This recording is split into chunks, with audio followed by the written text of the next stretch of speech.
Radio Top Haïti sur Zeno et sur la page Facebook Top Haïti vous propose en direct tous les après-midi à compter de 5h PM durant toute la semaine pascale les leçons de Pâques. Des théologiens et serviteurs de Dieu vous enseignent sur la Pâque chrétienne. Du dimanche 28 mars au dimanche 4 avril 2021. Dimanche 28 mars, immolé pour nous guérir de toutes nos maladies.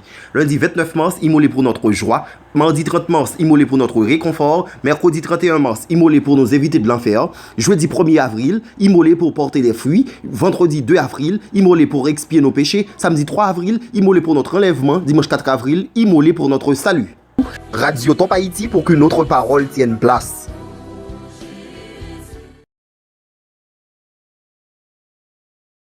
Est-il possible de garder sa joie dans un monde où tout va assez vite? Des gens sont troublés, des gens sont stressés. Ils sont en proie à des problèmes d'ordre personnel, familial, communautaire, mondial. D'ailleurs, à l'heure actuelle, nous faisons face à une pandémie et cette pandémie a changé, par son passage, a changé beaucoup de choses. Est-il vraiment possible?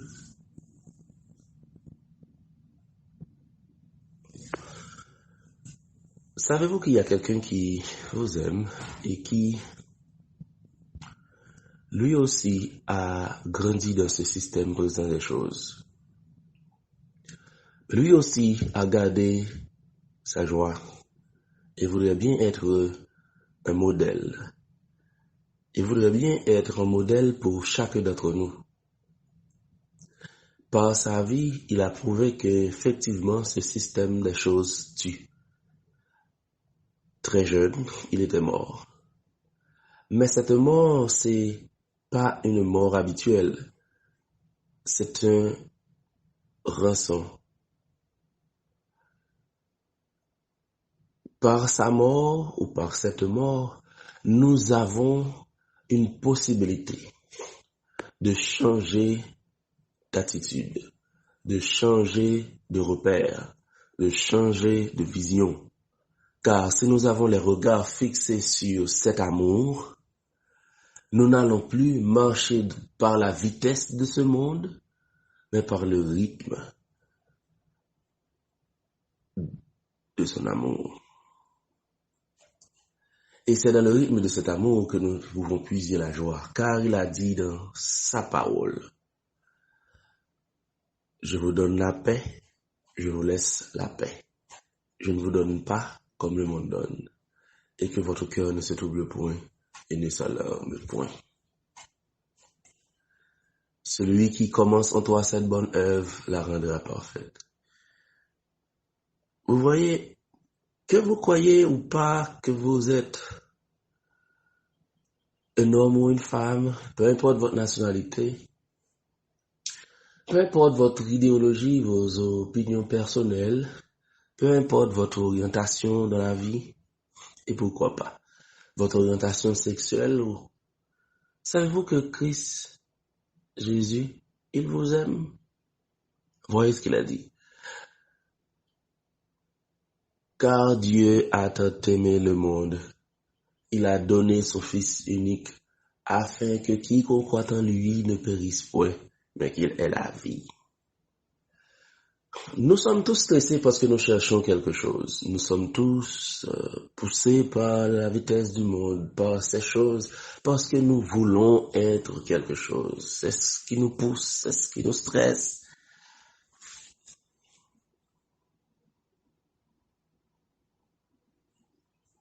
Mais croyez-moi, vous ne pouvez pas faire ce que vous devez faire, ce que vous supposez faire de votre vie, tant que vous ne connaissez pas Christ. En connaissant Jésus-Christ, vous recevez sa joie. Vous recevez, mais non seulement la joie, mais tout ce qui marche avec cette joie. Car son amour en vous, c'est comme un bouquet, c'est comme un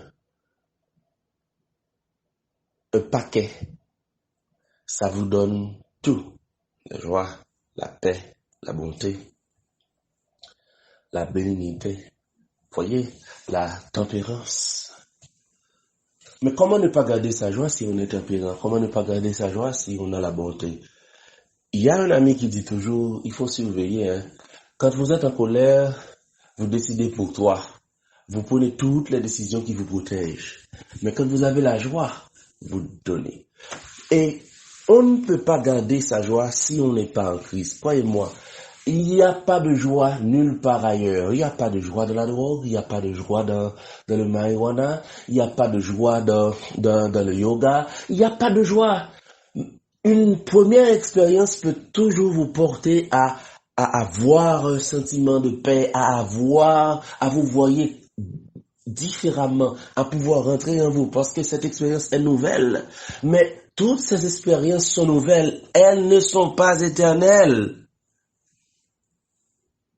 Moi, je vous invite à faire l'expérience de Christ, car cette expérience avec lui est une expérience éternelle.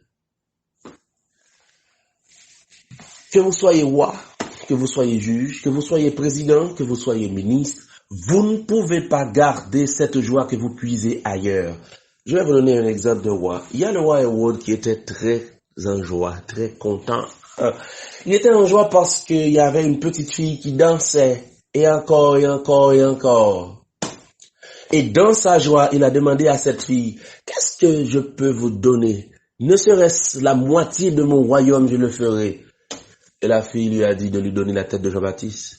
Ce qu'il ne voulait pas faire, mais il était en joie. Mais rapidement, sa joie peut amener à la tristesse. Voyez-vous que beaucoup de gens ont eu des accidents parce qu'ils étaient en joie au volant? Voyez-vous que même dans le couple, vous pouvez faire de votre mieux de garder la joie, mais à n'importe moment, ça peut changer. Mon ami, mon frère, laissez-moi vous dire, si vous voulez garder la joie au milieu de ton problème, en Christ, il y a cette joie.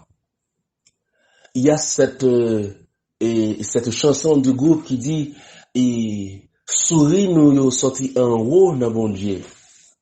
Si vous puisez votre joie sur terre, elle ne restera pas.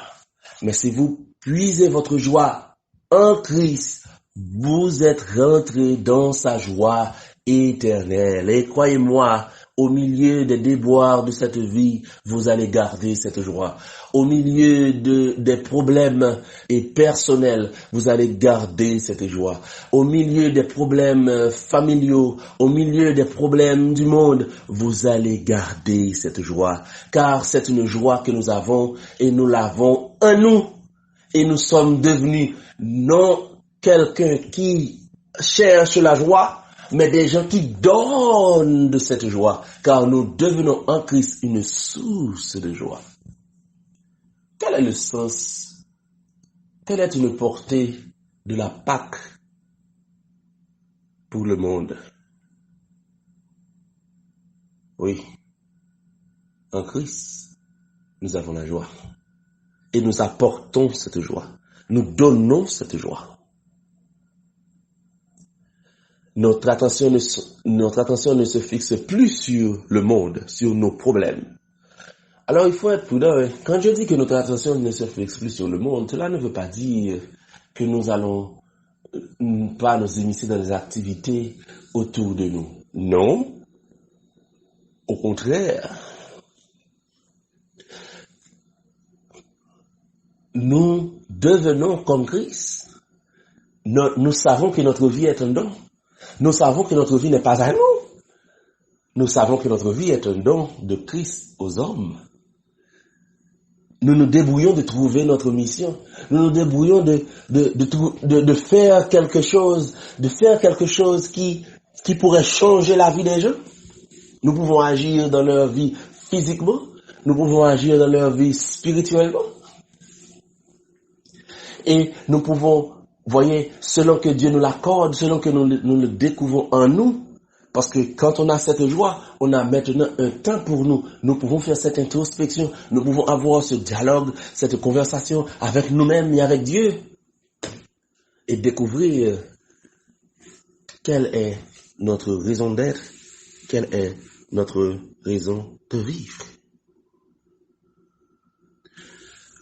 Cette semaine, nous savons bien que nous sommes dans les jours saints et aujourd'hui même, c'est le vendredi saint. C'est une période qui rappelle aux croyants que Christ était mort et que sa mort était faite par amour. Et dans cet amour, nous puisons sa joie. Et car sa joie est éternelle, dès que nous avons Christ dans notre vie, dès que nous recevons Christ dans notre vie, nous recevons aussi sa joie. Car avec joie, il a accepté sa mort. Avec joie, il a accepté sa vie. La joie que Dieu vous donne ne va pas changer le monde. Mais la joie que Dieu vous donne vous change. Et tu participeras au changement de ce monde en attendant le retour de Jésus-Christ. Je vous invite à puiser dans l'éternité au lieu de puiser dans les choses passagères de ce monde, dans les solutions des hommes, dans les propositions et ne vous confiez pas aux hommes, mais confiez-vous à Dieu. En son Fils Jésus-Christ, lui qui a donné sa vie. Et ce don est la manifestation parfaite de son amour qui produit en nous la joie. C'est pour cette joie en vous, c'est pour cette joie en nous qu'il a été immolé. Je vous invite, vous qui êtes déjà en Christ, à donner cette joie, à partager cette joie. Mais vous qui ne faites pas encore la paix avec Christ, qui n'êtes pas encore en Christ, je vous invite. Car voyez ce qu'il dit. Je me tiens à la porte de ta vie et je frappe, et je frappe, et je frappe.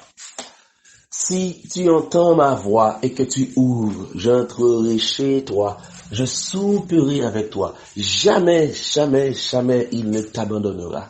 Jamais. Dans la tristesse comme dans la maladie, il sera avec vous tous les jours jusqu'à ce qu'il vienne ou jusqu'à ce que vous le rejoigniez.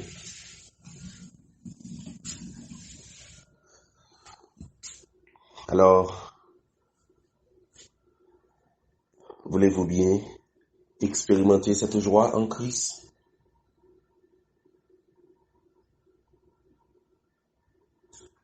Je vous invite à répéter avec moi. Seigneur, je reconnais que tu es la joie. Et à jamais, je ne pouvais pas apporter cette joie dans ma vie si je ne te confesse pas comme mon Seigneur. Ainsi, maintenant, je te demande de prendre le contrôle de ma vie, de diriger ma vie, afin que je puisse expérimenter ta joie. Amen. Si vous le croyez, c'est arrivé maintenant. Ayez la joie de Christ, car il est mort pour vous donner la joie.